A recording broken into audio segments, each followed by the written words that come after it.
अर्थाने ह्या उमापूरमध्ये एका ग्रामीण भागातील विद्यार्थ्यांचं मनोगत, खऱ्या अर्थाने या विद्यार्थ्यांचा जो मेसेज आहे तो कसा घडला या माध्यमातून त्याचा कोणीतरी बोध घ्यावा यासाठी तुम्ही आज या ग्रामीण भागामध्ये उमापूरमध्ये आल्याबद्दल उमापूरच्या वतीने इथे असणारे सरपंच असतील, माजी जिल्हा परिषद सदस्य, पंचायत समिती सदस्य, ग्रामपंचायत सदस्य, गावातील सर्व सामाजिक कार्यकर्ते आणि वैजनाथ भाऊ भटकर यांचा जो मित्र परिवार आहे यांच्यातर्फे मी मनपूर्वक तुमचं स्वागत करतो.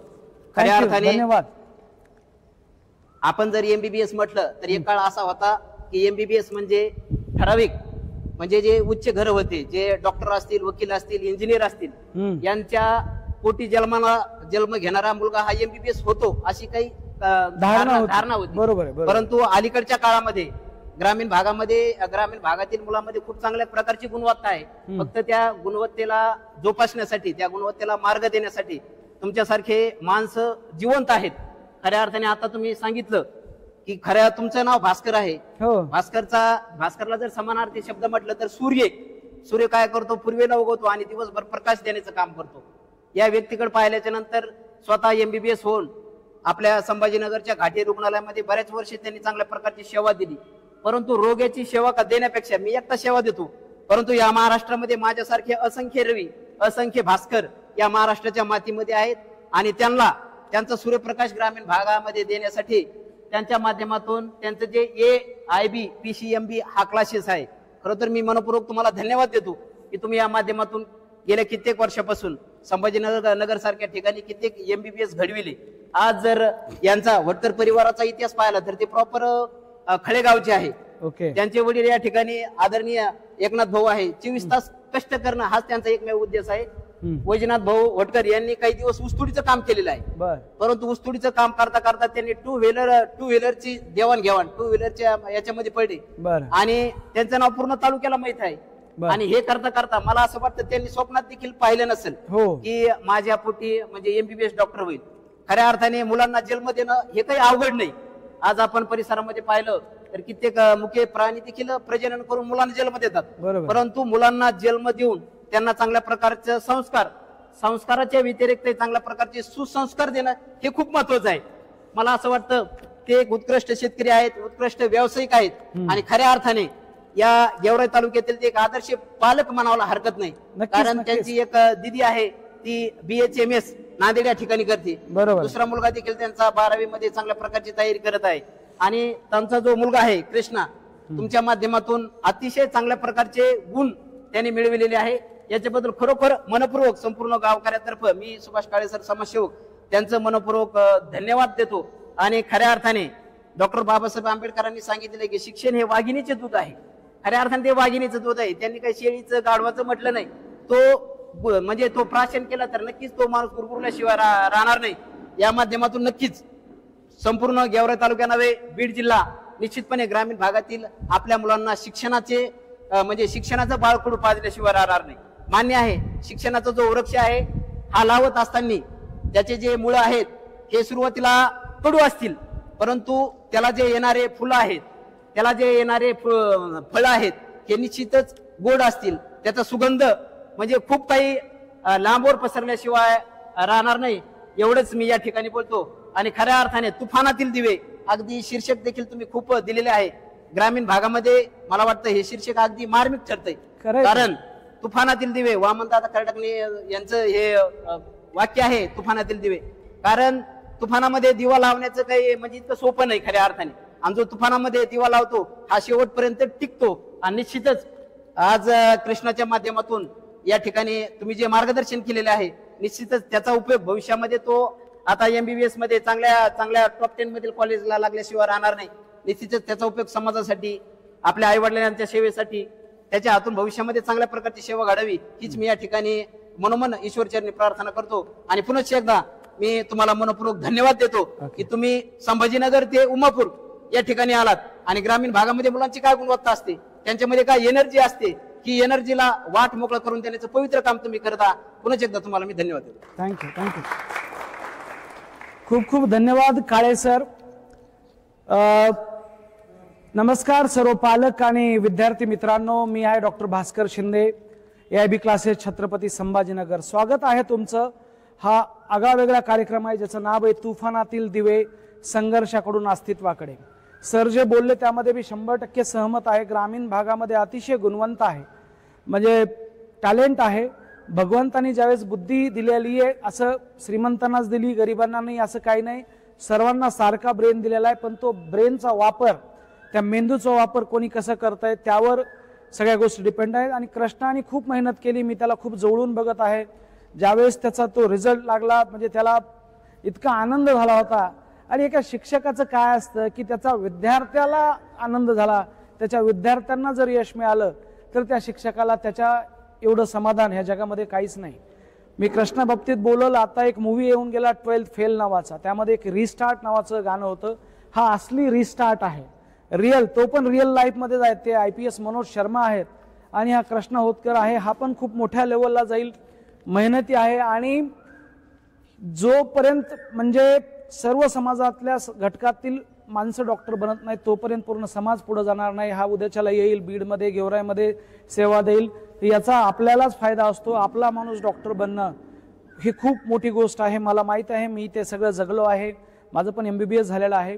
मी कृष्णासाठी एवढंच बोलल की कुछ करना है तो डटकर चल, कुछ करना है तो डटकर चल, थोड़ा दुनिया से हटकर चल, कुछ करना है तो डटकर चल, थोड़ा दुनिया से हटकर चल, लीक पर तो सभी चलते हैं, कभी इतिहास को पलट कर चल. तो ये बहुत ही इम्पॉर्टंट है. आणि या सगळ्यांमध्ये ह्या कार्यक्रमामध्ये कार्यक्रम सुरू करायचा आहे तर मला मेन याचा उद्देश आहे की आम्हाला त्यांच्या माणसांमध्ये त्यांचं स्वागत करायचं आहे. तर मी स्वागत समारंभ आपण लवकरात लवकर उरकून घेऊया. मी अगोदर कृष्णा त्याच्या आईवडिलाचं स्वागत करतो, कारण की प्रत्येक आईवडिलांनी हा आदर्श घ्यावा की नाव तुमचं सर सुरुवात झालेली आहे. असं बोलतात की लहानपणी आपल्या मराठवाड्यात एक म्हण आहे की हे नाव नक्कीच तुमचं काढल. त्याला 2 पद्धतीने बोलतात. हे मुलगा तुमचं नक्कीच नाव काढल, टोचून पण बोलतात आणि चांगलं पण बोलतात. पण नक्कीच मी तुम्हाला सांगतो, कृष्णामुळे तुमचं नाव ह्या बीड जिल्ह्यामध्ये किंवा गेवराई तालुक्यामध्ये किंवा ह्या उमापूर परिसरामध्ये नक्कीच हे होईल. तर आम्ही त्यांचं स्वागत करतोय. ठीक आहे. त्याचा मित्र हा श्रेयश माझ्यासोबत आलेला आहे, तो पण MBBS आहे, तो JJ मेडिकल कॉलेजला आहे सर. ठीक आहे, दोघं सोबतच होते. तर आपण स्वागत करूया. पुन्हा गावातले प्रतिष्ठित मंडळी आलेले त्यांचं पण मी सांगाल सर, तुम्ही त्यांचं पण आपण स्वागत करूया. पण जो आज म्हणजे स्वागतार्थी आहेत त्याच्याबद्दल बोलूया. ठीक या, ठीक आहे, ये कृष्णा. ठीक आहे, खूप खूप अभिनंदन. असंच तुझं नाव खूप खूप मोठं व्हावं आणि आयुष्याच्या उंचीवर तू खूप मोठमोठे ध्येय गाठावेस आणि तुझ्याकडनं चांगली रुग्णसेवा व्हावी. म्हणजे 2 गोष्टी आहेत. आज मेडिकल सायन्समध्ये गेल्याच्या नंतर ह्या लेवलचे ज्यावेळेस मुलं डॉक्टर बनतील त्यावेळेस नक्कीच त्यांच्या हातातून चांगलीच रुग्णसेवा होईल आणि इथल्या सगळ्या समाजाला त्याचा फायदा होईल. ठीक आहे. आणखीन पण आहे, त्याच्या आईवडिलाचा पण मला सत्कार करायचा आहे. त्याची ताई पण आहे, ती पण डॉक्टर आहे. सर एवढं सोपं नाही आहे 2-2 मुलं डॉक्टर बनवणं आणि ग्रामीण भागामधनं तेवढ्या पुढे जाणं हे इतकं हे नाही आहे. त्यासाठी खूप कष्ट करावं लागतात, त्यासाठी खूप त्याग करावं लागतं. ठीक आहे. तुमचं पण खूप खूप स्वागत सर, खूप खूप अभिनंदन. ठीक आहे. तुमच्या मुलाला आणखी मोठं यश मिळो आणि त्याचं खूप मोठं नाव व्हावं. ज्यावेळेस मी रिटायर होईल, ज्यावेळेस माझं हातपाय थांबतील, शिकवता येणार नाही मला, त्यावेळेस माझे जे विद्यार्थी आहेत तर त्यांच्या स्टोरीज किंवा त्यांचे हॉस्पिटल बघूनच मला आनंद होईल, ते किती मोठे होतील. तर हे आहे. तर मी ताईला सांगेल की तुम्ही कृष्णाच्या आईचा सत्कार करावा. ठीक आहे. या तुम्ही, किंवा आजी तुम्ही या, या तुम्ही या ना. ठीक आहे. कृष्णाच्या आईचा सत्कार करा तुम्ही. ठीक आहे. ठीक आहे. चला. आणि आणखी एक गीत, कृष्णाची बहीण पण आलेली आहे आणि ती पण डॉक्टर आहे, ती पण BHMS ला आहे नांदेडला. आणि नक्कीच काय आहे की इंडिया हा असा देश आहे भारत आपला की आणखीन खूप साऱ्या डॉक्टरांची गरज आहे आपल्याला. आणि या एका घरातनं 2 डॉक्टर झाले तर याचा नक्कीच फायदा होईल. तर मी तुम्हाला सांगाल, तुम्ही पण या ताई, तुम्ही तिचं सत्कार करा. ठीक आहे. ओके, हे घ्या. चला.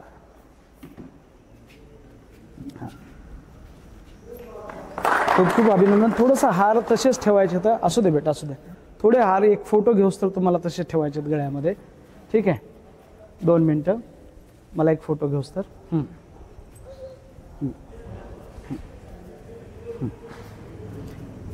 हे घ्या. हां ठीक आहे. हां हां एक फोटो घेता का सर? मी असं थांबतो.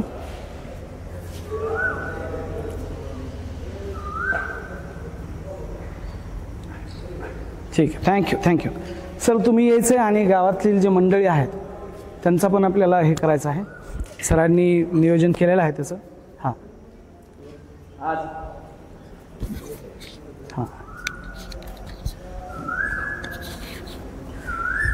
आपल्या संस्कृतीमध्ये असं सांगितलेलं आहे की गुरुर ब्रह्मा गुरुर विष्णू गुरु साक्षात परब्रह्म. कारण जन्म देतानाच आपले आई वडील हे प्रथम गुरु असतात. परंतु जीवनाच्या हा आपला जो पायवाट आहे, हा पायवाटामध्ये आपल्याला सक्सेस होण्यासाठी कोणत्या तरी गुरुची आपल्याला गरज असते. आपण पाहतो, आपण जर आपल्या संस्कृतीचा जर विचार केला तर ज्यावेळेस एकलव्याला गुरु होण्यासाठी द्रोणाचार्याने नकार दिला होता. हो, परंतु नकार दिल्यामुळे त्यांनी मातीचा पुतळा तयार केला आणि प्रत्यक्षात त्याच गुरुला वंदन करून त्या काळातल्या जगामध्ये एक सर्वश्रेष्ठ धनुर्धर तो झाला.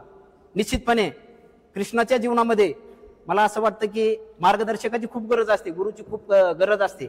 निश्चितपणे आदरणीय डॉक्टर भास्कर शिंदे हे कृष्णा वटकर यांचे गुरु आहेत. कारण त्यांच्या मार्गदर्शनामुळं अतिशय चांगल्या प्रकारच्या नेटमध्ये चांगल्या प्रकारचे गुण त्यांनी संपादन केलेले आहे. निश्चितपणे या ठिकाणी तुम्ही आलात त्याबद्दल आदरणीय वैजनाथदादा होटकर, गावातील माजी जिल्हा परिषद सदस्य आदरणीय रावसाहेबदादा देशमुख, संग्रामनाना आहेर गावचे प्रथम नागरिक, किरणभाई आहेर, रावसाहेब बापू काळे, पुण्याचे उद्योगपती मदन भाऊ बनसोडे, या सर्वांना मी विनंती करतो की खऱ्या अर्थाने आज म्हणजे पवित्र पाय पवित्र हात कुणाचे सांगता येणार नाही, परंतु तुमचे पाय पवित्र आहेत हे आमच्या उमापूरच्या मातीला लागलेत आणि निश्चित या उमापूरची माती पवित्र झाल्याशिवाय राहणार नाही. मी एक शिक्षक आहे. सुरुवातीला गावकऱ्यांना सर्वांना माहित आहे आपल्या गावामध्ये 1989 ते 90 साली एक डॉक्टर सतीश शिंदे MBBS झाले होते. आणि त्याच्यानंतर MBBS ची वाट पाहण्यासाठी उमापूरला तब्बल 30 वर्ष लागलेत. या ठिकाणी जयदीप बापू आहे, सर्व गावकऱ्यांना माहित आहे.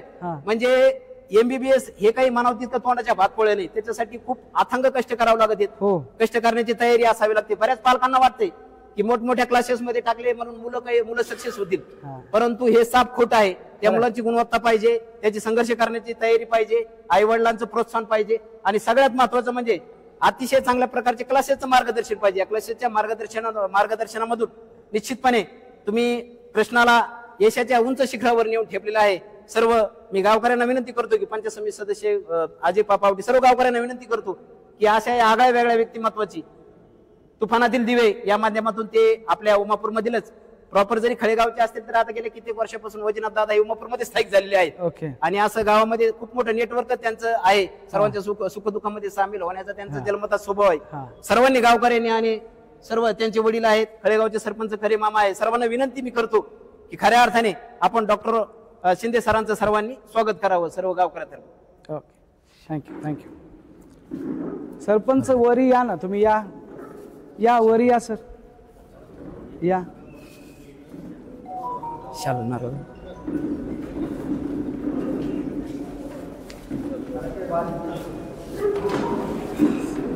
या ना. येस, हा आता काढलं तरी चालतं. चालतंय, हा चालतंय. या या या हा या.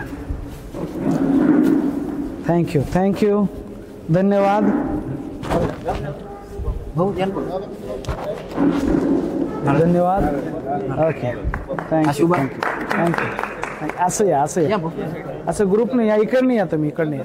कृष्णा ये, तू येता बिदाय ताई, या तुम्ही, या थोडस या इथं. हा या, ये दीदी, ये तू बेटा.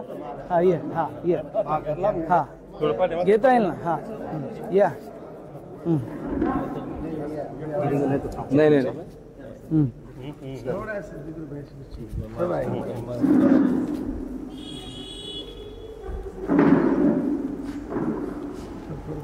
हो. हा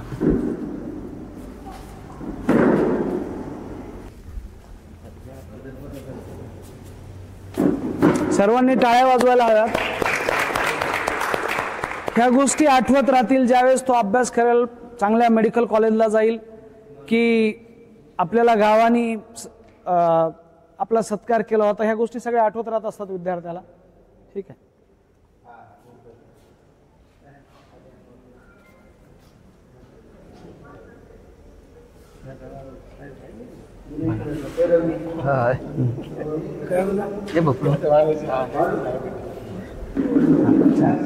या सगळे या. या सगळे या ना. या जिबीर भाई थांबा थांबा थांबा थांबा थांबा. नाही असंच घेता येईल सर. हा छान, खूप बढिया. हा या, आता एकदम बढिया झालं. या सगळे समोर या. ताई या, तुम्ही ताई या. हा दीदी ये बेटा समोर.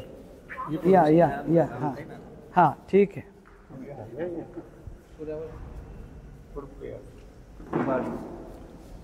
या सर पुढे या तुम्ही. या या या या.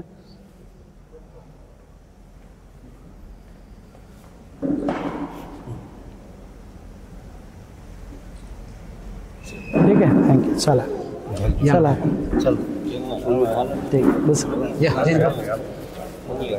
बस या या सर. या या या या. हा या या या. हा असं द्या ना, द्या ना.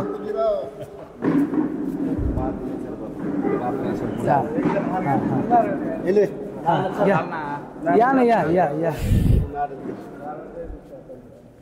थांबा थांबा थांबा. हे जे आहे ना थोडंसं प्रॉपर करूया. हा चालेल.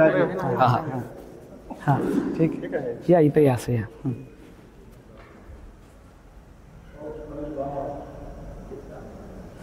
ठीक चालतंय. चला थँक्यू. चला चला बसा. कृष्णा श्रेष्ठ संसार तरी मोडला नाही कणा, आणि पाठीवर हात ठेवून फक्त लढ म्हणा. निश्चितच या गावकऱ्यांच्या माध्यमातून कृष्णाला हाच मेसेज मला द्यावासा वाटतो. कारण या भटकर परिवाराचा जर आपण पूर्व इतिहास पाहिला, त्यांचा भूतकाळ जर पाहिला, तर त्यांच्या घरामध्ये आजपर्यंत कोणीही शिकलेलं नव्हतं. फक्त कष्ट करणं, घाम गाळणं आणि आपल्या संसाराचा गाडा पुढं चालवित राहणं. खऱ्या अर्थाने अतिशय दुग्ध शर्करा योग म्हणावं लागेल, की म्हणजे आजपर्यंत घरामध्ये कोणी शिकलेले नाहीत, परंतु अतिशय धडपड करून, अतिशय म्हणजे संघर्षावर मात करून हा भविष्य काळामध्ये निश्चितच एक चांगल्या प्रकारचा MD डॉक्टर झाल्याशिवाय राहणार नाही. या ठिकाणी गावातील आलेले सर्व मान्यवर, गावाचे प्रथम नागरिक आदरणीय किरण भैया, त्याचप्रमाणे या परिसराचे माजी जिल्हा परिषद सदस्य आदरणीय संग्राम नायर, माजी जिल्हा परिषद सदस्य रावसाहेबदादा देशमुख, त्याचप्रमाणे गावचे माजी उपसरपंच जयदीप बाप्पा आवटी, पुणे या ठिकाणी अतिशय चांगल्या प्रकारचा उद्योग व्यवसाय करणारे मदन भाऊ बनसोडे, गावाचे माजी उपसरपंच, माजी पंचायत समिती सदस्य अजित बाप्पा आवटी, उद्योग क्षेत्रामध्ये हॉटेलच्या माध्यमातून चांगल्या प्रकारचं नावलौकिक कमविणारे दत्ता भाऊ बनसोडे, खळेगावचे विद्यमान सरपंच आदरणीय करे मामा, आदरणीय ठाकरे साहेब, माजी उपसरपंच रावसाहेब काळे, एक नवतरुणांचं एक आकर्षक रवी भैया देशमुख, त्याचप्रमाणे माजी उपसरपंच लवदादा कापशे, सर्वच सामाजिक कार्यकर्ते, जुबेर भाई, सुधीर आवटे, युवा नेते रविराज भाई आहेर, सर्वांचंच मी धोत्रे साहेब, सर्वच आदरणीय वजनाथ दादा भटकर यांच्या विनंतीला मान देऊन आपण वेळात वेळ काढून या ठिकाणी आलात. सर्वांचंच डॉक्टर भास्कर शिंदे यांच्या माध्यमातून, तसेच आदरणीय भटकर दादा यांच्या माध्यमातून मी सर्वांचाच शब्द सुमानाने सत्कार करतो. आणि पुढील दोन गोष्टी येतात की आपण म्हणतो की कसं होतं, म्हणजे इथं बऱ्याच त्याचे आजी आजोबा आहेत, नातू झाल्याच्या नंतर एक वेगळा आनंद आहे, आणि त्यांनी आपलं नाव काढणं हे पण त्याच्यापेक्षा एक वेगळा आनंद आहे. त्याचे आजोबा आहेत, त्याची आजी आहे, मी त्यांना समोर यायचं सांगल. आपण तुम्ही या आजी, इकडे या, समोर या, तुम्ही या, ठीक आहे, इथं या, समोर या, इथं या, तुम्ही पण या आजी, ठीक आहे. आणि मी सर तुम्हाला सांगतो की त्यांचा पण आपण थोडा सत्कार करूया, कारण की काय आहे, ह्या गोष्टी परत परत येत नाहीयेत. ह्या माणसाच्या आयुष्यात एकदाच एखाद्या वेळेसच तो क्षण येत असतो. ठीक आहे, बसलेल्यांना वाटतं की हे काय काम आहे, पण सत्कार्य नातवानी केलंय आणि सत्कार आजोबाचा होत आहे, आजीचा होत आहे. ठीक आहे, तर हार जरी घेतला तरी चालेल, फक्त हार जरी द्या, हार जरी द्या. हां ठीक आहे सर, तुम्हालाच सांगतो मी, तुम्हीच त्यांचा सत्कार करा. ठीक आहे, ठीक आहे.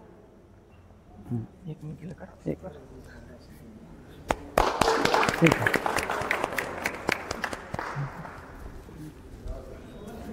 ताई या, तुम्ही या या. हां या. हां हां हां ठीक आहे, ठीक आहे. या या. हां हां कृष्णा तू ये समोर असं इथं. ठीक आहे. हां हां असू द्या. हां चालतंय. हां तू इथं समोर, दीदी तू ये पण ये बेटा. हां ये इथं. सर या तुम्ही इथं या, 2 मिनिट या या इथं. हां एक फोटो घ्या आमचा. ठीक आहे.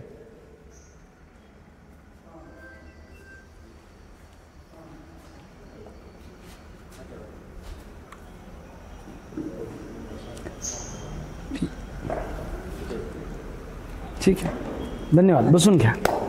कसं असतं इथं सगळे सरांना मला इथं आल्याच्या नंतर कळालं की त्यांची मित्रमंडळ खूप जास्त मोठं आहे आणि तुम्ही वेगवेगळं दान आहे, रक्तदान आहे, पैशाचं दान आहे, वेगवेगळं दान आहे आणि समयदान पण एक आहे. तुम्ही तुमचा वेळेतला वेळ काढून इथं आलाय ह्या कार्यक्रमाला, त्याबद्दल तुमच्या सर्व गावकऱ्याचे, सरपंच जे असतील, जिल्हा परिषद सदस्य, उपसरपंच, पंचायत समिती सदस्य, जे सगळे गावकरी आहेत त्यांचं सर्वांचं ह्या कार्यक्रमामध्ये स्वागत. आणि सरांचा जसा मित्रपरिवार आहे त्याचा तोच वारसा कृष्णानी पण जपलेला आहे. त्याचा एक मित्र आहे, तो जे मेडिकल कॉलेजला आहे, 2nd इयरला. मी श्रेयसला बोलवल. श्रेयस ये बेटा तू इकडं. आणि हे दोघं सोबतच होते. काय होतं, दोघांनी सोबत अभ्यास केला. श्रेयसचं सिलेक्शन लवकर झालं. श्रेयस देशपांडे आहे, त्याला 639 मार्क आहेत. ठीक आहे, नीट सारख्या परीक्षेमध्ये. आणि जे मेडिकल कॉलेज म्हणजे ग्रँट मेडिकल कॉलेज आणि सर जे ग्रुप ऑफ हॉस्पिटल मुंबई, तिथं तो MBBSला आहे. पण त्याचा मित्र कृष्णा सोबत अभ्यास केला पण त्याचं सिलेक्शन नाही झालं, त्याला वेळ लागला, त्याला 1 वर्ष एक्स्ट्रा लागलं. आणि मग आम्ही त्याला संभाजीनगरवरनं घेऊन आलेलो आहे मुद्दाम. आणि तो पण सकाळी 6:30 वाजल्यापासून आम्ही तिथं क्लासपासून तो आलेला होता, निघालेला. मी त्याचं पण स्वागत करतो, त्यांनी पण तेवढं यश मिळवलेलं आहे. ठीक आहे श्रेयस बेटा, तुझं पण खूप खूप अभिनंदन. ठीक आहे, ही खूप मोठी गोष्ट आहे आणि ठीक आहे, खूप खूप अभिनंदन तुझं पण. ठीक आहे, जे शोलेमध्ये गाणे आहे की ये दोस्ती हम नहीं तोडेंगे, तोडेंगे दम मगर तेरा साथ ना छोडेंगे. तर काही असे दोस्त असतात, तुम्हाला जर मित्र कमवायचे तर श्रेयस सारखे कमवा किंवा असं कृष्णासारखं पाहिजे. एक जरी मागं जरी राहिला तरी त्याला ते नेहमीच कॉन्टॅक्टमध्ये राहिले आणि त्या लेवलला ते घेऊन गेले. आणि नेहमी ते दोघं सोबत यायचे. ज्यावेळेस श्रेयसला मार्क आले 639 आणि कृष्णा आले नाहीत, मला खूप वाईट वाटलं. कारण की माझ्यासाठी दोन्ही पण विद्यार्थी सारखेच आहेत, पण एकाचं सिलेक्शन होतं एका मित्राचं आणि एका मित्राचं होत नाहीये. खूप वाईट वाटतं. पण ज्यावेळेस सिलेक्शन झालं याचं पण, कृष्णाचं पण, त्यावेळेस मला खूप आनंद वाटला. मी त्याला बोललो पण श्रेयसला तर फोन केला का नाही. तर हे असं आहे. ओके, आता माईक तुमच्याकडे ना, तुझ्याकडेच राहू द्या आता. ठीक आहे, आता मी एक्झॅक्ट कार्यक्रमाला सुरुवात करतो. याच्यातनं मेन गोष्टी आहेत. ठीक आहे, करू सुरू आता. वर ये. तुला पण काही प्रश्न विचारता येतील मला. तू पण वर ये. मला एक चेअर एक द्या. ठीक आहे, एक 20-25 मिनिटाचा कार्यक्रम आहे, जास्त नाही. बरं ठीक आहे, ते पण करूया. ठीक आहे, चला या. श्रेयस तू बस इथं. ठीक आहे, कृष्णाचे काकू आणि चुलता आणि चुलती इथं आहेत, त्यांनी पण यायचे समोर. तुम्ही या जरा पुढं. ठीक आहे, आणि असं खूप मोठं तुमचं नाव व्हावं, त्यांनी एवढं मोठं कार्य करावं की अख्ख्या महाराष्ट्राने तुमच्या होतकर परिवाराचं जे आहे ते नाव व्हावं. ठीक आहे, मी सरांना सांगाल, सर काळे सर तुम्ही यांचा पण सत्कार करून घ्या एकदा. ठीक आहे, या या या या वेदांत या इकडे. हां हां सरपंच कोणी असेल तर गावातलं सरपंच या, तुम्ही 2 वर या. गावाचे प्रथम नागरिक आहेत. ठीक आहे,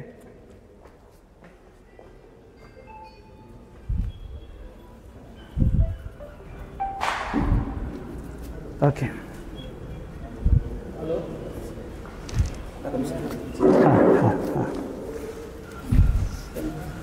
हां यांचा करायचं. हां हां ठीक आहे. ओके, एक फोटो घेऊन टाका.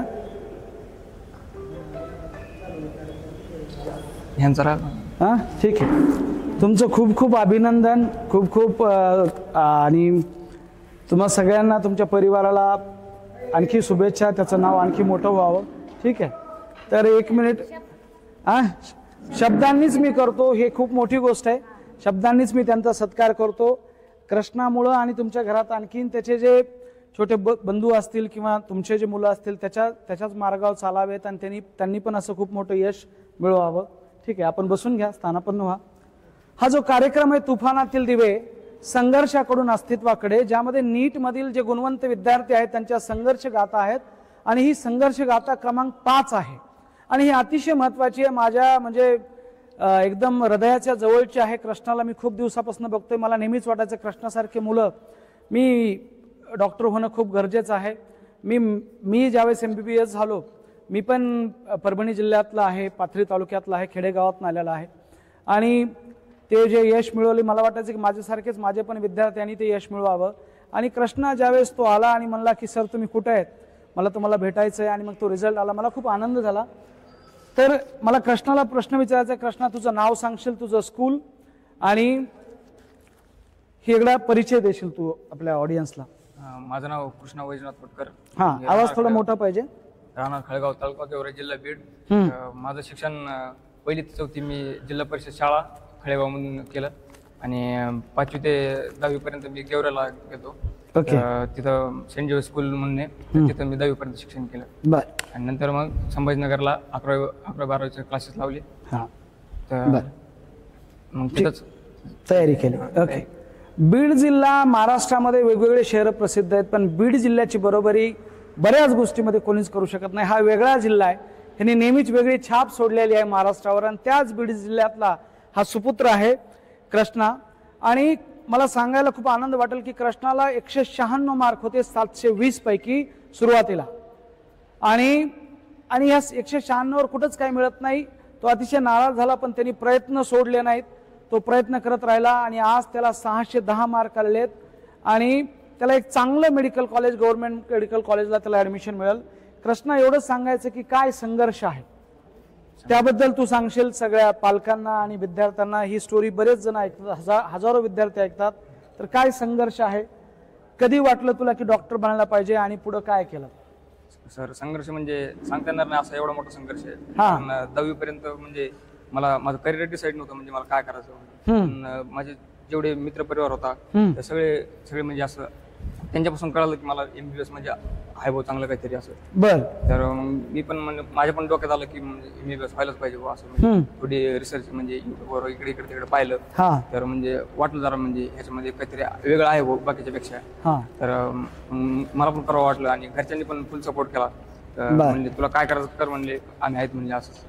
ओके, घरच्यांनी खूप सपोर्ट केला आणि तुझं स्वप्न पूर्ण झालं. ज्या दिवशी NTA ची आन्सर की आली, तुला कळलं की तुला 610 मार्क येते, त्या दिवशी काय वाटलं तुला? कसं ते होतं म्हणजे ज्यावेळेस आपण काउंट करतो आपले किती क्वेश्चन बरोबर आलेत, किती प्रश्न चुकलेत, तर काय भावना होत्या त्या दिवशी मनामध्ये? ज्यावेळेस प्रोव्हिजनल आन्सर की आली का पहिली, तेव्हा पहिला फोन तुम्हाला केला. पहिला फोन तुम्हाला केला, म्हणलं बस आता सिनियर सरला भेटायचं, म्हणलं तुमचे पाय पकडून तुम्हाला मार्क सांगायचं, म्हणलं बस. Thank you. I am so lucky. मला असे विद्यार्थी मिळतात की ते तुम्हाला तेवढं शिकवावं पण लागतं, तेवढा तुम्हाला जीव लावावं लागतं विद्यार्थ्यांना, की विद्यार्थ्याला वाटावं की आपण पहिला फोन आपल्या शिक्षकाला केला पाहिजे. ज्यावेळेस माझा नंबर लागला तर मी पण माझा पहिला फोन त्यावेळेस कॉइन बॉक्स होते माझ्या शिक्षकालाच केला होता. ते प्रेम असतं शिक्षकाबद्दलचं आणि मला खूप आनंद झाला कृष्णा. आणि ज्यावेळेस तू परीक्षेला जात होतास किंवा त्या क्षणाला तुला काय वाटत होतं की ह्या वेळेस सिलेक्शन होईल नाही होईल? ही जर्नी मोठी आहे. 196 ते 610 हा प्रवास खूप मोठा असतो, प्रेशर असतं, बर्डन असतं. नॅशनल लेवलची परीक्षा ह्यावेळेस आपलं होईल नाही होईल, घरच्याच्या अपेक्षा आपण पूर्ण करू नाही करू, हे प्रेशर सहित कसा अभ्यास केला असतो सगळा? आता वर्षभर आपण जेवढा अभ्यास करतो ते वेगळा, पण शेवटच्या 3 तासामध्ये काय करतो ते मेन असतं. हा बरोबर आहे. पण आता शेवटच्या क्षणापर्यंत आपण सांगू शकत नाही की काय होऊ शकते. फक्त आपल्यासोबत एक मनात विश्वास पाहिजे मी करू शकतो म्हणून. मी त्याप्रमाणे नुसतं अभ्यास करत राहिलो. टाइम कधीच नाही पाहिला मी. म्हणजे एवढा तास अभ्यास करायचा, तेवढा तास अभ्यास करायचा. माझं एकच काम होतं, फक्त अभ्यास करायचा. क्या बात आहे, बहुत ही बढिया यार. फक्त अभ्यास केला. काय असतं ना, अभ्यासासाठी बरेच लोक म्हणतात टॅलेंट पाहिजे, पॅशन पाहिजे. पण मला असं वाटतं की जर तुम्हाला सक्सेस व्हायचं आहे कुठल्याही क्षेत्रामध्ये, तुमचं एक प्रॉपर रुटीन पाहिजे. तुमची झोपण्याची उठण्याची वेळ पक्की पाहिजे. आणि ते रुटीन जर तुमचं चांगलं असेल तर डेफिनेटली तुम्ही चांगलं यश मिळवू शकताय. तर तुझं कसं रुटीन होतं? किती तास तू अभ्यास केलास? हायेस्ट किती तास अभ्यास केलास एका जागा बसल्याच्या नंतर? हायेस्ट म्हणजे आता एका जागेवर जर लॅबमध्ये जर बसलो मी समजा, तर म्हणजे 5-6 तास तसे निघून जायचे. पण मी म्हणजे कळत नव्हतं मला कसे निघून जायचं असं टाइम. ओके, 5-5 तास तू बसलेला आहेस एका जागेवर. बहुत बढिया. ओके, तसा अभ्यास केला आणि टाइम कधीच नाही पाहिला. म्हणजे एवढा तास आपल्याला अभ्यास करायचा आज रोज तसं ठरवलंच नाही काही. म्हणजे आपलं जेवण करायचं, चांगली झोप झाली पाहिजे. आणि सकाळी मला आता म्हणजे माझा प्रॉब्लेम, मला सकाळी लवकर उठणं होत नाही माझ्याकडून 6-7 वाजता. तर मग मी काय करतो, रात्री टायमिंग वाढवायचो. रात्री मग 3-4 वाजेपर्यंत करायचो रात्री. आणि 3-4 वाजता झोपलं का मग सकाळी 8 पर्यंत झोपायचो. 8 वाजता उठलं का मग पुन्हा तेच रुटीन चालू. रात्री जास्त अभ्यास केला रात्री. बरोबर. मी नेहमी सांगतो विद्यार्थ्यांना, जर तुम्हाला IIT नीट सारख्या एक्झाम क्रॅक करायच्या तर तुमचं फोकस क्लिअर असणं गरजेचं आहे. तुमचं फोकस पूर्ण तुमच्या गोलवर पाहिजे. आणि 4च गोष्टीवर तुमचं फोकस पाहिजे. एक म्हणजे क्लास, कारण की तिथून तुम्हाला ते मार्गदर्शन मिळतं. दुसरा अभ्यास, तिसरं जेवण आणि चौथी गोष्ट आहे झोप. 2 गोष्टी जगण्यासाठी आवश्यक आहेत सध्या, झोप आणि जेवण. आणि दुसऱ्या ज्या 2 गोष्टी आहेत, अभ्यास, हे भविष्यातलं जे जीवन आहे त्या जगण्यासाठी गरजेचे आहेत. आणि कृष्णाने तेच केलं एक्झॅक्टली.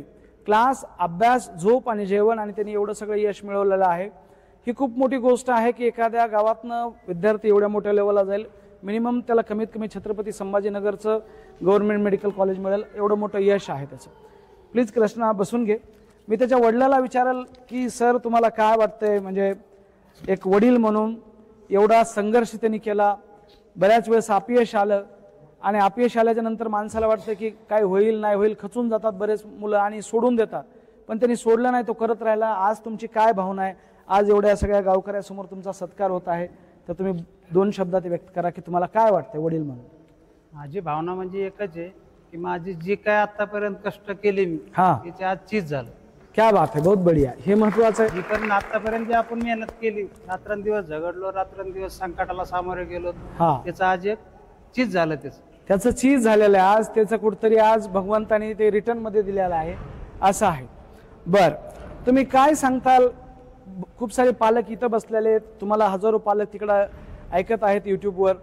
तर तुम्ही पालकांना काय सजेशन देताल की विद्यार्थ्यांच्या आयुष्यामध्ये चढ उतार राहत असतात, पण त्यांना सतत सपोर्ट करत राहणं, तुमची काय भूमिका आहे? कसं ठामपणे उभा राहायला पाहिजे प्रत्येक वडिलांनी? उतार तर येतच असतो जीवनात माणसाच्या, पण ते विद्यार्थ्याला वेळोवेळी काय होत नसतं चल पुढं, काय होत नसतं चल पुढं, बघू नंतर काय होईल ती. त्याला धीर दिल्यानंतर विद्यार्थी ऑटोमॅटिक पुढे जातो. बऱ्याच वेळेस असं झालं असेल सर की त्याला पाहिजे तसे मार्क नाही आले, तुम्ही नाराज झाला असताल, आणि मग त्यावेळेस तुम्ही काय विचार केला की आणि त्याला कसा सपोर्ट केला? नाराज आम्हाला थोडंफार वाटायचं, पण तो म्हणायचा नाही. आणि मी म्हणायचो त्याला, बाबा तू दुसरं क्षेत्र निवड, नाही चालत, मार्क कमी आता दुसरं निवड. तेव्हाचा नाही, मला करायचं तर हेच करायचं. क्या बात आहे, ही जिद्द असायला महत्वाचं आहे. कर, तुला कुठलीही कमी पडणार नाही. तुला एक वेळेस त्याचा कमी मार्कामध्ये खाजगी कॉलेजला नंबर लागला होता, त्याचा प्रायव्हेटला MBBS ला लागला होता. हो, मंथली 15 लाख रुपये भरायचे. मी त्याला वर्षाला 15 लाख रुपये भरायचे. तर मी म्हटलं भर कर, आपण काय करू, जे होईल तेल कर. ते म्हटलं नाही पप्पा, नाही करायचं. ते म्हटलं 1 वर्ष मला चान्स द्या, 1 लाख रुपये जातील वर्षाला, पण मला एक चान्स द्या. मी गव्हर्नमेंट कॉलेजचे मी मार्क 100 मार्क मी अजून वाढून दाखवू शकतो तुम्हाला. तुमचे मी 50-60 लाख रुपये वाचू शकतो. खरं. मी म्हटलं मग कर, तुझं म्हणणं आहे तर कर, जाऊ दे 1 काय 2 लाख रुपये जाऊ. त्याने ते प्रयत्न यशस्वी करून दाखवले. क्या बात आहे. प्रत्येक बापाला वाटत असतं, वडिलांना वाटत असतं की आपला मुलगा जे आहे किंवा मुलगी आहे हे काहीतरी चांगल्या हुद्द्यावर जावं, चांगलं शिक्षण घ्यावं. आणि तुमच्या तर म्हणजे मुलगी पण मेडिकल फील्डमध्ये आहे, ती पण BHMS करते, आणि मुलगा पण MBBSला चांगल्या मेडिकल कॉलेजमधनं करेल. तुम्ही एक हळूहळू काय होतं ना, एक माणूस आदर्श कसा बनतो, आदर्श पालक कसा बनतो.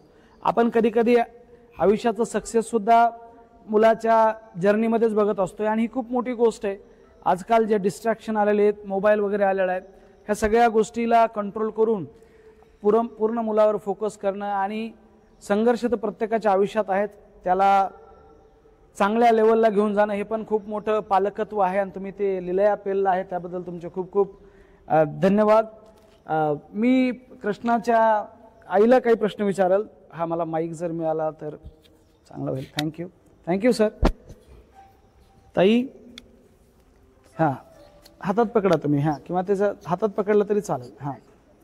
हां थोडंसं जवळ पकडून बोला की आज आई म्हणून तुमचे दोन्ही पण मुलं डॉक्टर होत आहेत. तुमची मुलगी ऑलरेडी फर्स्ट इयरला आहे आणि तुमचा मुलगा एक चांगल्या गव्हर्नमेंट मेडिकल कॉलेजमधनं MBBS होईल.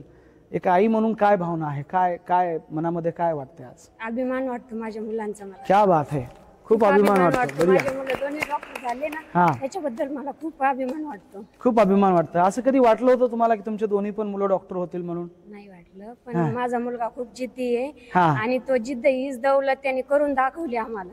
बर. आणि खूप मेहनत करत होता तो, खूप संघर्ष केला त्याने आणि संघर्षातून त्याला हे यश मिळालं आहे. संघर्षातून यश मिळालं. बर. काही सांगता येईल असा प्रसंग की ज्यावेळेस असं वाटलं होतं की काहीच खरं नाही, हे सगळं घडणार नाही किंवा त्याला यश मिळणार नाही, पण तुम्ही जिद्द सोडली नाही, तुम्ही पण त्याला साथ देत राहिलेत, असं काही एखादा प्रसंग तुम्हाला सांगता येईल आमच्या पालकांना? तो पुढे चालत राहायचा, आम्ही त्याला सपोर्ट करीत राहायचो. तर माणसाने कधी त्याला मुलांना सपोर्ट करायला पाहिजे. सपोर्ट केला तरच मुलं पुढे जाऊ शकतील ना, नाही केले तर मग लेकरं मागे सरकतील. त्याच्यामुळे पुढेच जायला पाहिजे. बर. आता खूप साऱ्या आई आहेत विद्यार्थ्यांच्या हे कार्यक्रम बघत आहेत, हजारो लोक हे कार्यक्रम बघत आहेत. आम्ही 2 दिवसापूर्वी एक व्हिडिओ याचा अपलोड केला होता. चिकलठाण्यामधला एक विद्यार्थी, त्याला 670 मार्क आहेत, तो पण शेतकऱ्याचा मुलगा आहे आणि पहिल्याच अटेम्प्टमध्ये तो एवढे चांगले मार्क मिळवलेत त्यांनी. तर तुम्ही काय सांगताल ज्या आई आहेत विद्यार्थ्याच्या, नीट IIT विद्यार्थी आहेत, 10वीचे विद्यार्थी, तर आईचा रोल काय, त्यांनी कसं जपायला पाहिजे मुलांना किंवा कसं शिकवण द्यायला पाहिजे की त्या लेवलला मुलामध्ये ती जिद्द निर्माण होईल? आईने असं सपोर्ट करायला पाहिजे की मुलाने सतत पुढे जावा, असा सपोर्ट करायला पाहिजे आणि नेहमी अभ्यास करणं, व्यवस्थित जेवण वगैरे, व्यवस्थित बोलणं, व्यवस्थित राहणं, सगळं व्यवस्थित वळण लावणं हे आईचं कर्तव्य असतं. बर. आणि त्याच्या पुढे मग नंतर आपला मुलगा काय करतो काय नाही याच्याकडे लक्ष देणं, व्यवस्थित करतो का अभ्यास करणं, हे सगळं आईची जबाबदारी असते. विचारपूस करणं आई मुलांना. तर माझ्या मुलाने खूप संघर्ष केला, खूप जिद्दी होता तो, त्याच्यातून यश मिळालं तर भरपूर आनंद झाला आम्हाला. बर. मी आणखी एक प्रश्न विचारेल की तुमच्या दोघांपैकी तुमचे जे म्हणजे कृष्णाचे आई वडील आहेत, त्याच्या अभ्यासाकडे जास्त लक्ष कोणाचं होतं, वडिलाचं का तुमचं? कोण त्याच्या कॉन्टॅक्ट मध्ये जास्त होतं, कोण बोलायचं? आम्ही दोघं बी जास्त कॉन्टॅक्ट मध्ये होतो. दोघं पण तुम्ही जास्त कॉन्टॅक्ट मध्ये होतात, हे महत्वाचं आहे. एकंदरीत घरामधलं वातावरण कसं होतं ह्या सगळ्या दिवसामध्ये? कारण की काय आहे, आपण घरोघरी मातीच्या चुली आहेत. माझं असं स्पष्ट मत आहे, मी हजारो पालकांना भेटतोय, हजारो विद्यार्थ्यांना भेटतोय, ज्या घरामध्ये घरचं वातावरण चांगलं आहे, पॉझिटिव्ह आहे, जिद्दी आईवडील आहेत आणि ते सपोर्टिव्ह रोल त्यांचा प्ले करत आहेत, निभवत आहेत, तर त्या घरामधल्या मुलांचा सक्सेसचा रेट हा जास्त आहे. आणि ज्या घरामध्ये सतत खिटपीट आहे किंवा असं आहे, तर तिथं थोडासा मुलांच्या बुद्धीवर सुद्धा परिणाम होतो आणि त्याचं हे होतं. तर घरातलं वातावरण कसं असायला पाहिजे एकंदरीत की ज्याच्यामुळे मुलांना चांगला सपोर्टिव्ह रोल मिळेल? आणि तुमच्या घरी कसं वातावरण होतं? आमच्या घरी चांगलं होतं, आम्ही नेहमी सपोर्ट करायचो, मग सगळ्या मुलांना करतो आम्ही आणखीन बी. आणि ते मोठा होता तर तो बी खूप जिद्दी आहे, तर तो करतच राहतो आणि आम्ही बी त्याला सपोर्ट करायचो. कधी त्याला असं कधी म्हणलो नाही की असं झालं तसं झालं, कधीच नाही. तर तो करत राहायचा, आम्ही त्याला सपोर्ट करीत राहायचो. तर घरातील वातावरण लेकरांसाठी चांगलं असतं, चांगलं वातावरण. कसं ठेवायला पाहिजे घरातली वातावरण जर का मुलगा आपला नीट IIT ची तयारी करतो, तर काय सांगताल तुम्ही पालकांना? पालकांना की कधी नेहमी सपोर्ट करायला पाहिजे मुलांना, सपोर्टिव्ह रोल मध्ये पाहिजे पालकांनी. बर. धन्यवाद ताई, खूप खूप अभिनंदन तुमचं आज. ठीक आहे. कृष्णाचे आजोबा आहेत इथं बाजूला माझ्या समोर, मी त्यांना पण एक प्रश्न विचारतो की हा माईक घ्या. तुम्हाला कसं वाटतंय आज तुमचा नातू डॉक्टर होत आहे, आज तुम्हाला कसं वाटतंय? मला आनंद वाटतो. एकच मिनिट थांब. हा काय वाटतंय? हा सांगा. आमच्या 7 पिढ्यापासून नोकरीला असं कोणीच नाही, डॉक्टर.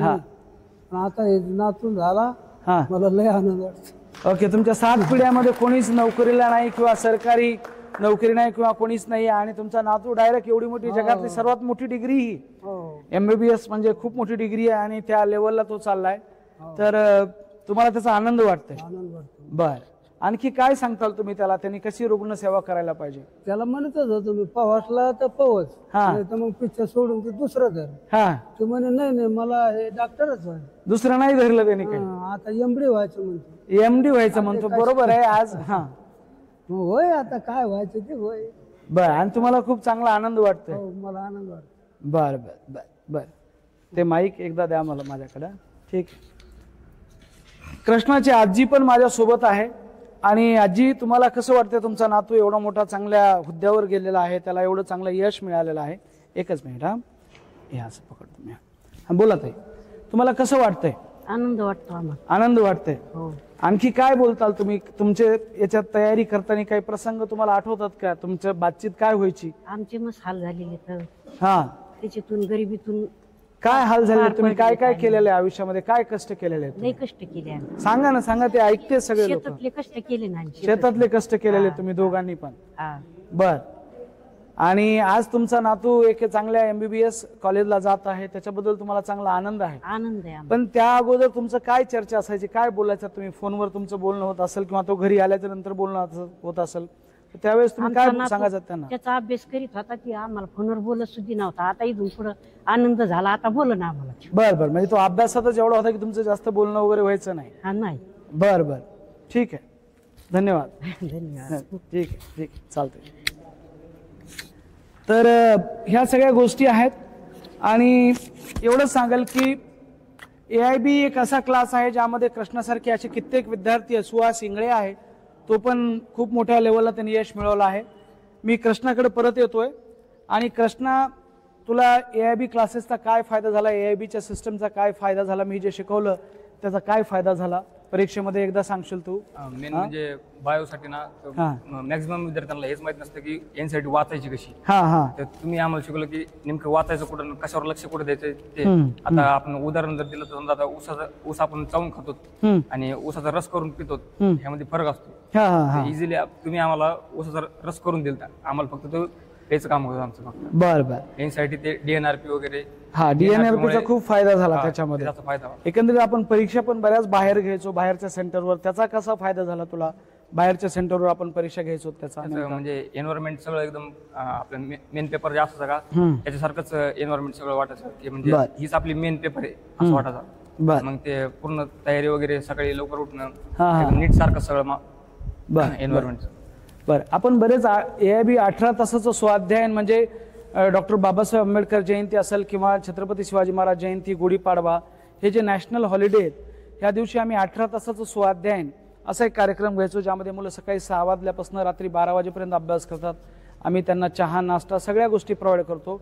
तर असं 18 तासाचं स्वाध्यायन तू केलेला आहेस का आणि त्याचा तुला काय फायदा झालेला आहे? हो, केलं मी. त्याचा चांगला फायदा होतो. बाकीचे विद्यार्थी समजा जल्लोष वगैरे करीत राहतात, पण आपलं एकच ध्येय राहते की आपला अभ्यास करताय. तर मग ते म्हणजे चांगला एक उपक्रम राबवतो तुम्ही. त्याबद्दल तुमचं खूप खूप धन्यवाद. थँक्यू. आणि कृष्ण, काय सांगशील जे मुलं आहेत की थोड्या थोड्या गोष्टीवर गिव्हअप करतायत, सोडून देत आहेत, थोडे मार्क कमी आले की हारतायत, म्हणजे फ्रेशर असताना पण तू लढत राहिलास आणि मला असं वाटतं शेवटपर्यंत लढलं तर माणूस जिंकत असतो. मुलांना काय तू मेसेज देशील? आता मला पण असं म्हणजे कधी कधी कमी मार्क्स यायचे, थोडं डिप्रेशन मध्ये जायचो, पण थोडं पुन्हा स्वतः म्हणजे असं बऱ्याच वेळा झालेलं की म्हणजे एकटा जाऊन रडत बसायचो, पुन्हा येऊन समजा चांगला नाही आपल्याला करायचं म्हणून ठरलेलं, शेवटी मग अभ्यास करायचं म्हणजे करायचंच. पुढच्या पेपरला आपल्याला चांगले मार्क आलेच पाहिजे. फक्त म्हणजे शॉर्ट टार्गेट बनवायचो मी. आपल्याला आता 4 चॅप्टरवर जर पेपर जर असला तर ते 4 चॅप्टर एवढे हे करायचे, परफेक्ट करायचे.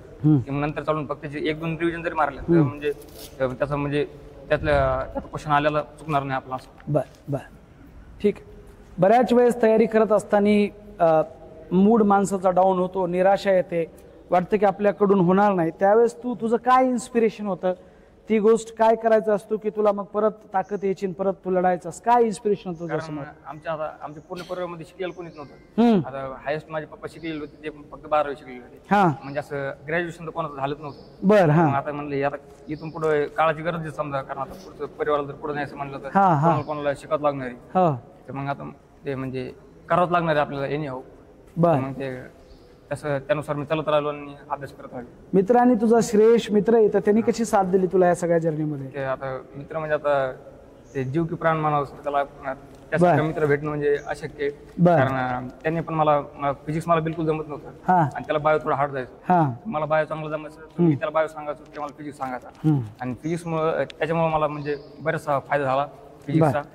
कारण फिजिक्स म्हणजे असा विषय ना, म्हणजे पोरतीचं गिव्ह करू देत, फक्त केमिस्ट्री बायो करत राहते. बरोबर. पण माझं असं म्हणणं आहे की जर तुम्ही फिजिक्स करत नाहीत तर तुम्ही MBBS विसरूनच जा. कारण फिजिक्स करावंच लागतं. ओके. फिजिक्स हा अतिशय इम्पॉर्टंट सब्जेक्ट आहे, कारण की त्याशिवाय यश नाहीये नीट सारख्या परीक्षेमध्ये. थोडासा डिफिकल्ट आहे, पण त्याच्यावर जर लक्ष दिलं तर नक्कीच तुम्हाला त्यामध्ये पण इम्प्रूव्ह होईल. मला एक प्रश्न विचारायचा, बऱ्याच तुझ्यासोबत जे घडलं ते बऱ्याच मुलासोबत होतं. 2 मुलं मित्र सोबत अभ्यास करतात आणि एक मित्र जो आहे तो पहिल्याच अटेम्प्टमध्ये किंवा पहिल्या वेळेस सिलेक्ट होतो आणि एक जण मागं राहतो. तर त्यावेळेस काय भावना होती आणि त्यानंतर रिपीट करताना श्रेयसनं तुला कशी साथ दिली या सगळ्या गोष्टी? आम्ही ज्यावेळेस सोबत होतो का, आम्ही अभ्यास पण सोबत करत होतो. सगळं डिस्कशन वगैरे ग्रुप डिस्कशन व्हायचं आमचं. एकमेकाला म्हणजे प्रॉब्लेम पण सॉल्व्ह व्हायचे आमचे. पण शेवटच्या दिवशी माझं थोडं म्हणजे झोप वगैरे नीट झाली नव्हती. थोडा घाबरलं पण होतं मी त्या शेवटच्या 3 तासामध्ये. नुसतं घाम वगैरे जास्त येत होता आणि ते सेंटर पण म्हणजे एवढं खास नव्हतं. तर म्हणजे त्याच्यामुळे थोडं मग अनबॅलन्स आलं. थोडंफार मार्कांनी 20-25 मार्कांनी माझा नंबर हुकला होता पहिल्या वेळेस. तर मग नंतर मग नाही म्हणलं आता थोड्या वेळ हुकला ना, म्हणलं आता ह्याच्यापेक्षा जास्तच करत काहीतरी. मग पुन्हा मग एक चान्स घेतला. मग श्रेयस पण कॉन्टॅक्टमध्ये राहिला, तर ते पण सांगत राहिला असा अभ्यास कर तसा अभ्यास कर.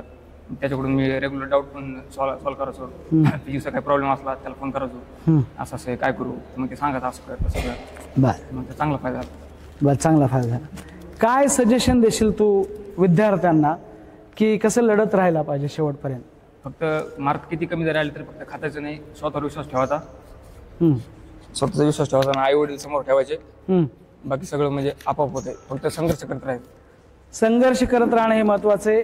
AIBचा शिंदे सरांचा काय रोल आहे तुझ्या ह्या यशामध्ये? याचा रोल म्हणजे आता तुमचा सगळा रोल तुमचाच आहे. कारण तुम्ही तुमची एक इन्स्पिरेशनल स्टोरी सांगताना एक बोलली होती की संघर्ष नेहमी अनफेवरेबल कंडिशन मध्येच होतो. ते माझ्या अजून पण लक्षात आहे सर. ते बरोबर आहे. पण त्यावेळेस म्हणून आता ज्यावेळेस आपल्याला कम्फर्टेबल वाटते का, तिथूनच समजून जायचं की कम्फर्टेबल राहायचं नाही आपल्याला. अभ्यास करत राहायचं. जेवढं आपण अनकम्फर्टेबल होतो तेवढं आपलं यश आपलं उंच जाईल. खरं आहे ना. ज्यावेळेस तुम्ही कम्फर्ट तुम्हाला वाटतं आता सगळं काय अचीव झालं, त्या दिवशी तुमची वाढ थांबलेली असते. आणि ज्यावेळेस तुम्ही रेस्टलेस आहात, म्हणजे तुम्हाला नेहमीच वाटतंय आपलं काय होईल काय नाही, तर तिथंच पुढं यश, काही अंतरावरच पुढं यश असतंय. हे पण महत्वाचं आहे. आता इथं त्याचा मित्र आहे श्रेयश, मी त्याला बोलल. श्रेयश हा जो विद्यार्थी आहे तो ग्रँट मेडिकल कॉलेजला आहे सर, JJ ग्रुप ऑफ हॉस्पिटलला आहे. आणि श्रेयश, तुझ्या मित्राबद्दल 2 शब्द सांगशील की त्यांनी कशी मेहनत केली आणि तू कशी साथ दिलीस त्याला? तर सगळ्यात पहिले तर जेव्हा माझा नंबर लागला नाही, तर म्हणजे असं म्हणजे मला आनंदात पण असं वाईट वाटत होतं की ह्याचा लागला नाही म्हणून. बरोबर. माझ्यापेक्षा जास्त मेहनत त्यांनी केली होती. खरंय मला माहित आहे. आता मग नंतर तो जेव्हा माझ्या घरी येऊन रडला होता तो की लागला नाही म्हणून आता काय करायचं, कारण त्याला सुचतच नव्हतं आता ह्याच्यानंतर काय करायचं म्हणून. तर मग त्यांनी म्हणजे त्याला माहिती होतं की करायचं तर हेच करायचंय, पण आता घरी कसं सांगायचं की नंबर नाही लागला, वडिलांना कसं बोलायचं. मग नंतर त्यांनी मन बनवलं आणि म्हणे आता करायचंच मला. मग त्यांनी अभ्यास चालू केला आणि मी पण त्याच्या कॉन्टॅक्ट मध्ये राहिलो, त्याला सांगत गेलो कसं करायचं काय नाही. आणि म्हणजे मेहनतीचा प्रश्नच नाही, तो खूप मेहनत करतो तसं. पण फक्त त्याला म्हणजे थोडं मार्गदर्शनाची गरज होती, ते तुम्ही दिलीस त्याला. नक्कीच श्रेयश. आणि आज कसं वाटतंय तुझा मित्र, म्हणजे तो पण चांगल्याच मेडिकल कॉलेजला जाईल आणि होप्स की त्याचा पण मुंबईलाच नंबर लागावा, एक टॉपच्या कॉलेजमध्ये त्याला ऍडमिशन मिळावं, तुम्ही दोघं सोबत राहावं. आज कसं वाटतंय तुला? सर खूप म्हणजे मला तर खूप कौतुक वाटतंय त्याचं की त्यांनी केलं एवढ्या ह्याच्यात. नाही नक्कीच. कारण आधी लागून गेल्यानंतर परत त्याची हिंमत करायची आणि परत करेज करून एवढे मार्क घ्यायचे हे खूप कठीण असतं सर. बरोबर आहे, बरोबर. कारण लोक येतात जाताना खूप बोलून जातात, अरे हे परत करायला लागलाय. त्यातनं एवढे मार्क्स घेणं म्हणजे खूप अवघड आहे. नाही, खरं आहे ना. लोकांना कसं आहे, मी नेहमी सांगत असतो की जो लोगों की सुनते हैं वो बिखर जाते हैं, जो लोगों की सुनते हैं वो बिखर जाते हैं, और जो खुद की सुनते हैं वो निखर जाते हैं. कृष्णा त्याचं बेस्ट एक्झाम्पल आहे. त्यांनी दुसऱ्याचं कोणाचंच ऐकलं नाही, तो नेहमी स्वतःचा ऐकत राहिला आणि त्याचा आतमधून एक आवाज होता की काहीतरी चुकतंय, त्या करेक्ट जर केलं त्या गोष्टी तर 100% आपल्याला ते यश मिळेल. त्यांनी त्या गोष्टी करेक्ट केल्या आणि त्याला ते यश मिळालं. त्याच्याबद्दल त्याचं खूप खूप खूप खूप अभिनंदन. आणि तुमचं सर्व गावकऱ्याचं पण खूप खूप अभिनंदन की तुम्ही इथं आलात. आणि मी कृष्णाला पुढील ज्याची जी वाटचाल आहे, त्याला MD मिळो, त्याला DM मिळो, तो खूप मोठा डॉक्टर व्हावं यासाठी खूप खूप शुभेच्छा. आणि आणखी कोणाला काही बोलायचं असेल इथं, जे गावकरी मंडळी त्यामध्ये पण ते बोलू शकतात. कोणाला काही बोलायचं आहे? ओके, ठीक आहे. तर याच्यामध्ये आणखी जे आहे एवढंच सांगेल की कृष्णासारखी जिद्द ठेवा, त्याच्यासारखं हार्डवर्क करा, त्यासारखा संघर्ष करा. ते खूप मोठं यश आहे. एवढे 28 लाख विद्यार्थी ही परीक्षा देतात आणि त्याच्यामध्ये काही पर्सेंटेजमध्ये विद्यार्थी सिलेक्ट होतात. त्यामध्ये कृष्णाने तेवढं यश मिळवलं आहे. त्याच्यासारखी जिद्द, त्याच्या जिद्दीला माझा आणि AIBच्या टीमचा सॅल्यूट आहे. कृष्णा, तुला आणि तुझ्या जिद्दीला सलाम आहे आमचा सगळ्यांचा. तू खूप मोठं यश मिळवावं, एवढं मोठं यश मिळवावं की पूर्ण महाराष्ट्राने तुला ओळखावं. तू नामांकित डॉक्टर व्हावं, तुझ्या आईवडिलाचं तेवढं मोठं नाव व्हावं आणि तू तुझ्या हातातून खूप चांगली रुग्णसेवा घडावी, हे खूप महत्त्वाचं आहे. असं बोललं जातं की लोक हसतायत, लोक म्हणतात काय हे वेडं झालेलं आहे, याला काही कळत नाही. पण मी सांगल, जिस जिस पे जग हसा है उसी ने इतिहास को रचा है. ये भी बहुत इम्पॉर्टंट आहे. आणि आणखीन अशा संघर्षगाथा आम्ही तुमच्या समोर घेऊन येत राहू. हे जे आहेत, कृष्णाला खूप चांगले मार्क आहेत, 610 मार्क आहेत आणि केमिस्ट्रीमध्ये त्याला 170 मार्क आहेत. 180 पैकी फक्त 2च प्रश्न त्याचे चुकलेले आहेत. हे खूप मोठं यश आहे. आणि AIB नेहमीच अशा विद्यार्थ्याच्या सोबत आहे, त्याच्या पाठीशी आहे. म्हणूनच मी म्हणतो, तू नीट से ना डर, तेरे साथ है डॉक्टर शिंदे सर. आणि पालकांचा जो विश्वास आहे AIBला, तोच AIBला खास बनवतोय. अशा वेगवेगळ्या संघर्षगाथा आम्ही तुमच्यासमोर घेऊन येत राहू. तुम्ही हे चॅनल जे आहे ते बघत राहा. आणि ही जर स्टोरी तुम्हाला आवडली तर नक्कीच तुम्ही जे पालक आहेत, विद्यार्थी आहेत, त्यांच्यासोबत शेअर करा. परत एकदा AIB तर्फे कृष्णा आणि कृष्णाच्या पूर्ण परिवाराचं, पूर्ण फॅमिलीचं, होतकर फॅमिलीचं खूप खूप अभिनंदन, खूप खूप स्वागत. आणि त्याला खूप आयुष्यात यश मिळो. त्याची ताई पण आहे, ती पण डॉक्टर आहे, तिला पण खूप खूप आमच्यातर्फे शुभेच्छा. आणि तुम्ही ह्या कार्यक्रमाला आलात, आम्हाला वेळ दिला, त्याबद्दल तुमचे खूप खूप AIB तर्फे धन्यवाद. Thank you so much. थँक्यू.